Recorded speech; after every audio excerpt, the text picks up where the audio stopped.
Pada video ini kita akan mencoba membahas tentang prinsip clean code dengan menggunakan PEP 8. Sebelum kita bahas lebih lanjut tentang apa itu yang namanya clean code, kita harus tahu terlebih dahulu apa yang membuat sebuah kode dapat dikategorikan sebagai bad code. Bad code itu sendiri adalah kode yang tidak memenuhi standar kualitas pemrograman dan dapat menyebabkan berbagai masalah dalam pengembangan perangkat lunak.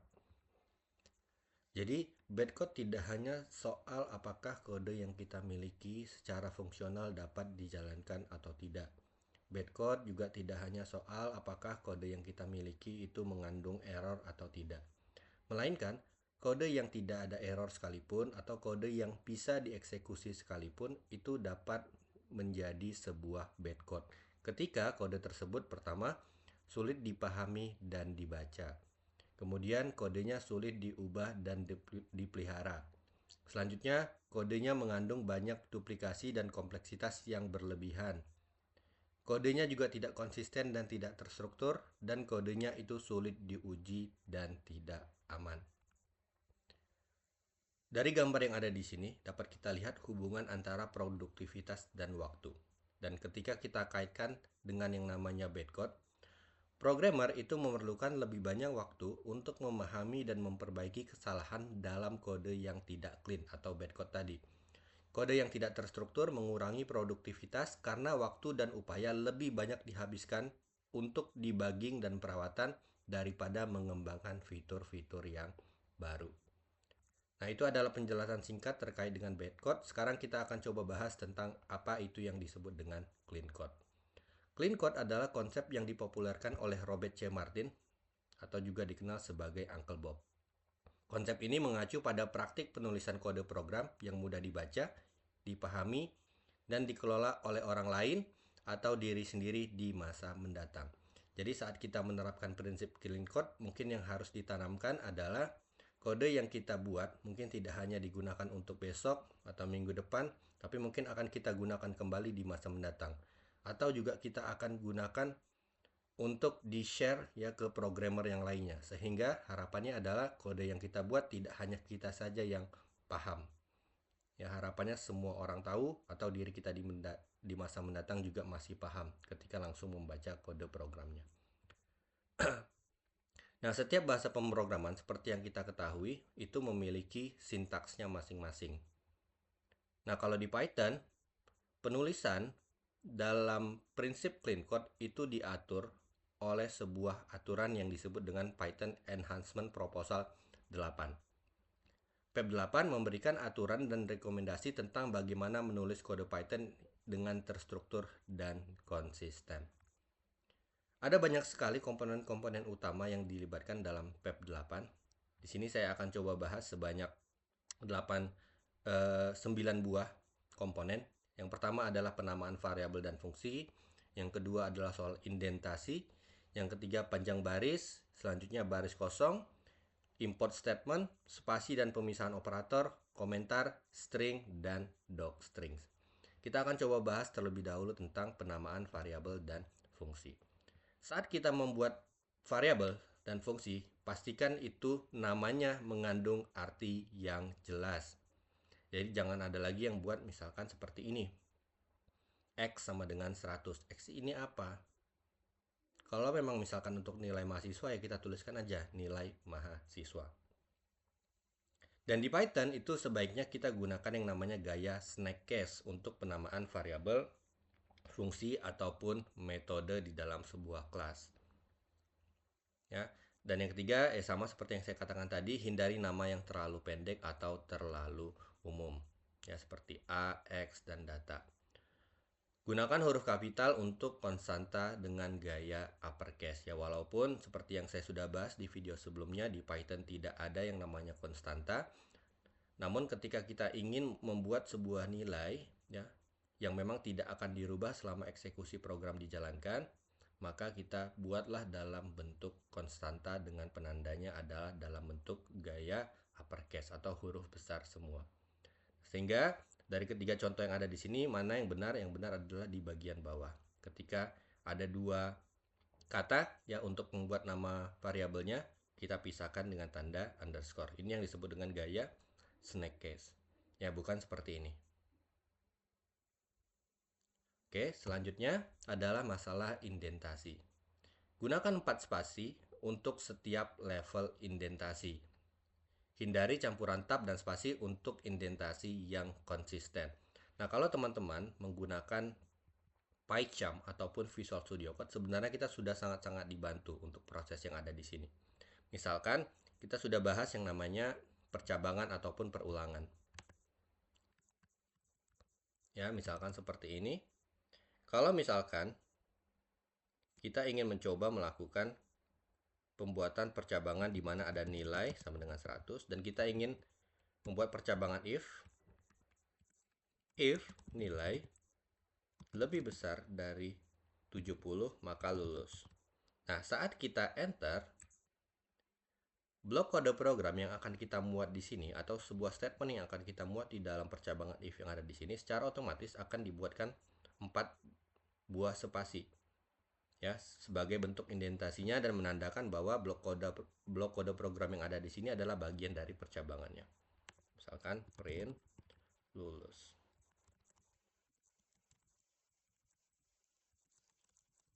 Ya, begitu juga untuk else-nya gagal. Nah, ini yang disebut dengan indentasi. Sebenarnya kalau misalkan kita bikin dua seperti ini saja itu bisa. Ya, gak ada masalah. Secara kode itu juga bisa dijalankan. Namun sekali lagi kita kan ingin mengikuti penulisan kode yang konsisten dan kita merujuk kepada yang namanya PEP 8 tadi, dan PEP 8 menyarankan untuk menggunakan yang namanya 4 spasi. Ya, bukan tab ya, tapi 4 spasi. Nah, kalau tab sekali saya backspace ya langsung terhapus, kita gunakan 4 spasi. Ya, karena walaupun kurang lebih sama. Ya, sekali lagi ini bukan soal mana yang lebih baik atau tidak, tapi kita bagaimana mengikuti aturan atau standar yang ada yang secara universal itu disepakati lah oleh programmer Python. Ya, seperti ini contohnya. Ya, ini kalau kode dijalankan masih bisa, namun ya kelihatannya itu tidak rapi. Ya, karena kita kalau di sini lihat ini bagian dari if, tapi ini takutnya kita ngebacanya ini dan ini bukan suatu percabangan yang sejajar. Ya, kurang lebih seperti itu. Selanjutnya adalah tentang yang namanya maksimum line length atau maksimum panjang baris ya. Jadi untuk karakter itu sendiri ada batasannya. Kalau untuk kode program itu setidaknya kita maksimal 79 karakter saja dalam satu baris. Sedangkan nanti untuk komentar ataupun docstring itu batasi maksimal 72 karakter. Nah, contoh yang buruk seperti apa? Contohnya seperti ini. Ya, dimana di sini ada total price sama dengan item price dan lain sebagainya. Karena rumusnya memang panjang, makanya nanti jumlah karakternya ada kemungkinan lebih dari 79. Dan itu membuat kodenya pastinya terlalu ke samping kanan ya, sehingga nanti nggak nampak apa yang dibuat. Ya, harus kita geser terlebih dahulu dan itu membuat kodenya jadi tidak rapi.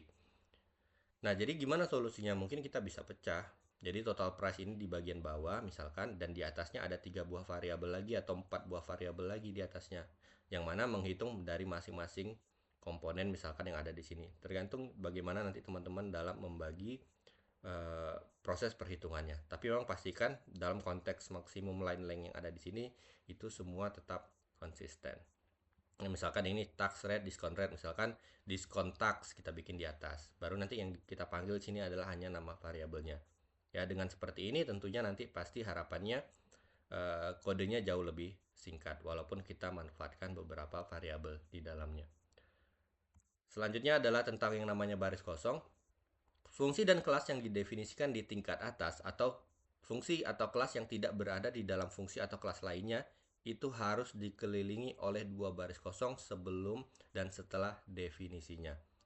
Metode yang didefinisikan di dalam kelas harus memiliki satu baris kosong di antara metode-metode tersebut. Nah, contoh yang ada di sini adalah terkait dengan fungsi. Ya, ketika kita ingin kita buat dua baris kosong itu maksudnya ini ada di sini. Ini ada dua baris kosong ya. Nah, sesimpel itu untuk membuat baris kosong. Kalau misalkan nanti kita buat kelas, ada nama kelasnya. Di dalam kelas itu ada yang namanya metode-metode yang didefinisikan dengan def juga. Nah, kita pisahkan dengan satu baris kosong. Nah, begitu juga dengan yang namanya import statements. Entah itu kita gunakan modul buatan, modul eksternal, ataupun modul bawaan gitu ya. Jadi kita tetap harus memiliki pemanggilan yang konsisten di sini. Yang pertama adalah import itu sebaiknya, ya import statement dilakukan sebaiknya dilakukan pada awal script. Jangan melakukan import untuk dua atau lebih modul atau package dalam satu baris. Sebaiknya kita pecah. Contohnya adalah seperti yang ada di sini. Kalau kita ingin gunakan modul math dan random, ya kita panggillah dengan cara import math dan import random. Ya, jangan import math, random. Selanjutnya adalah sebisa mungkin panggil nama fungsi yang diinginkan daripada memanggilnya secara keseluruhan. Jadi dengan import math ini kan sebenarnya bisa.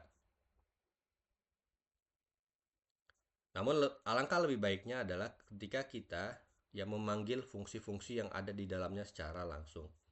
Misalkan from math import bintang ini kan kurang lebih sama. Ya artinya memang kita bisa langsung panggil fungsinya. Kalau kita gunakan from import ya. Sedangkan kalau misalnya kita gunakan cara yang baik adalah dengan menggunakan from math import nama fungsinya. Misalkan kita hanya membutuhkan untuk mencari akar dan faktorial. Ya udah kita sebutkan sqrt, faktorial.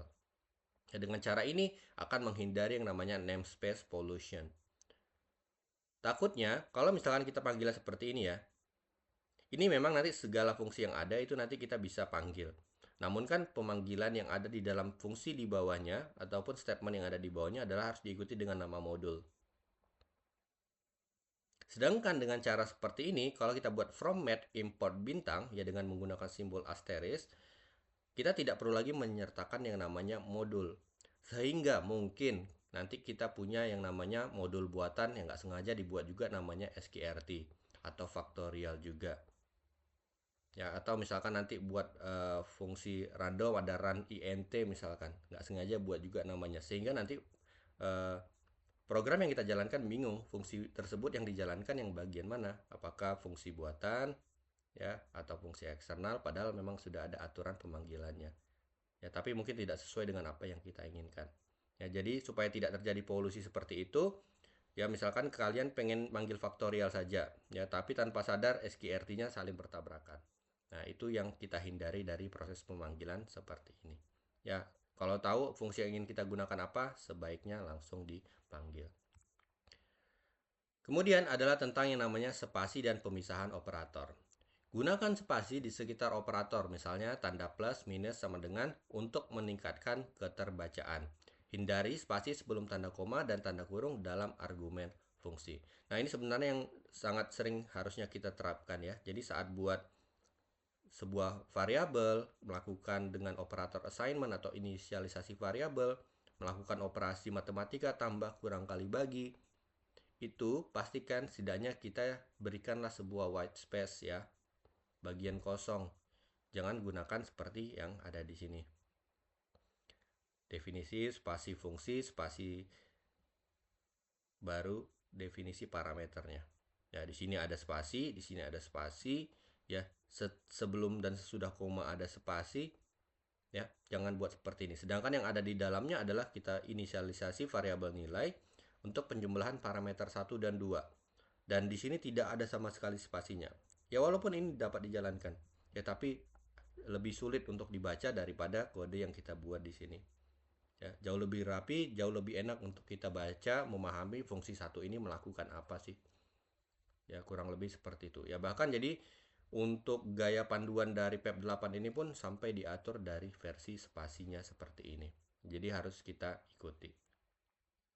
Ya, jadi yang di sini setelah nama fungsi ya, untuk parameternya dengan tanda buka kurung itu nggak usah kasih spasi, sebutkan nama parameternya, koma nggak perlu pakai spasi, setelah koma barulah kita berikan tanda spasi diikuti dengan parameter yang lainnya. Ya begitu juga nanti kalau ada parameter 3, 4, 5 dan lain sebagainya. Nah, untuk proses statement pemberian nilai ya dengan operasi matematika, nilai spasi sama dengan dikasih spasi parameter 1 ditambah parameter 2. Ya baru kita return nilainya. Selanjutnya adalah tentang yang namanya komen. Komen yang kita buat dengan tanda pagar ya di bahasa pemrograman Python. Itu untuk dalam membuat komentar itu sebaiknya dalam bentuk kalimat yang lengkap untuk menjelaskan mengapa sesuatu dilakukan dan bukan tentang apa yang dilakukan. Gunakan inline comments cukupnya saja dan berikan jarak 2 spasi setelah kode program. Maksud inline comments itu adalah di bagian seperti ini ya. Misalkan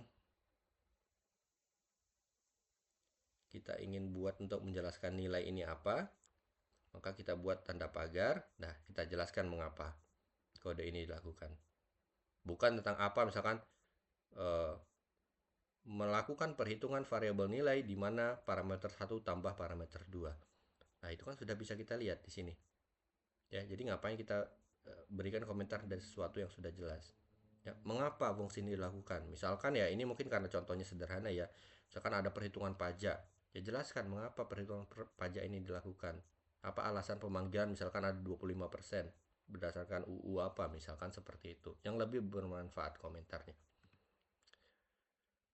Selanjutnya ada yang namanya block comments, itu dibuat sejajar dengan blok kode program yang ingin dijelaskan. Jadi kalau kita ingin menjelaskan fungsi, kita buat sejajar dengan fungsinya. Kalau kita ingin jelaskan tentang nilai dan returnnya, kita buat di atas nilainya. Ya intinya seperti itu. Ya kalau tadi inline untuk satu kode program, misalkan operator tambah tadi ya, antara parameter 1 dan 2 untuk jelaskan satu itu saja. Block comments kan untuk menjelaskan banyak kode program sekaligus. Dan terakhir adalah ini yang saya langsung kutip dari dokumentasi Python-nya. Sebaiknya itu tulis komentar dalam bahasa Inggris, kecuali kita 120% yakin kode tidak akan dibaca oleh orang lain dari luar negeri. Ya, atau dari luar bahasa yang eh, kita tempati lah misalkan. Jadi kalau kalian jadi programmer di Thailand gitu ya, jangan gunakan bahasa Thailand, gunakan bahasa Inggris. Kalau di Indonesia sebaiknya gunakan bahasa Inggris. Apalagi misalkan pengen ditaruh di GitHub, ingin di-share secara open source gitu, digunakan supaya orang lain bisa ubah kodenya, bisa berkontribusi. Tentunya akan sulit kalau misalkan programmer lainnya harus copy paste dulu ke Google Translate untuk menerjemahkan komentarnya. Ya, tapi kalau misalkan yakin, udah ini cuma untuk project internal saja, orangnya orang Indonesia semua, ya sudah silakan gunakan bahasa Indonesia. Selanjutnya adalah tentang string, di mana di sini adalah kita bisa dapat menggunakan tanda kutip ganda atau tanda kutip tunggal sesuai dengan preferensi. Jadi kalau di Python sendiri, kutip ganda atau kutip tunggal ini tidak ada perbedaannya, ya. Namun harus pastikan di setiap kode program yang kita miliki konsisten. Kalau ingin gunakan petik untuk string, petik tunggal untuk string, silakan gunakan petik semuanya. Atau pengen gunakan petik 2, silakan gunakan semuanya petik 2. Contohnya seperti ini ya. Nama sama dengan Fulan, program studi, D3 Informatika, dan yang di bawah itu malah menggunakan kutip 1. Jangan, kalau bisa batu ajinya gunakan juga tanda kutip 2. Dan di terakhir itu adalah yang namanya docstring. Docstring digunakan untuk memberikan dokumentasi pada modul, fungsi, ataupun kelas. Docstring modul itu dibuat di awal script, sedangkan untuk docstring kelas dan fungsi buat setelah baris def ataupun kelas. Kita boleh membuat docstring satu baris namun tetap gunakan triple quote. Artinya misalkan ini contoh docstring yang bisa kita gunakan untuk metode, ya, untuk fungsi ataupun untuk modul kita bisa buat dengan multi line seperti ini. Namun kita juga bisa buat dalam satu baris. Jadi misalkan menentukan apakah sebuah bilangan termasuk ganjil atau genap, ya hanya satu baris. Namun tanda petik 3 yang ada di sini, ya kita buat juga satu baris dengan pembukanya. Ya, jadi kurang lebih seperti itu. Nah, untuk lebih lengkapnya, ya selain dari komponen-komponen utama yang saya sudah jelaskan dan contohkan tadi, teman-teman bisa lebih lihat lengkap lagi terkait dengan aturan-aturan yang dimiliki oleh PEP 8 pada dokumentasi resmi Python yang ada di sini. Baik, untuk penjelasan terkait dengan clean code dan PEP 8 saya akhiri sampai di sini. Next kita akan coba bahas tentang yang namanya Pylint. Terima kasih.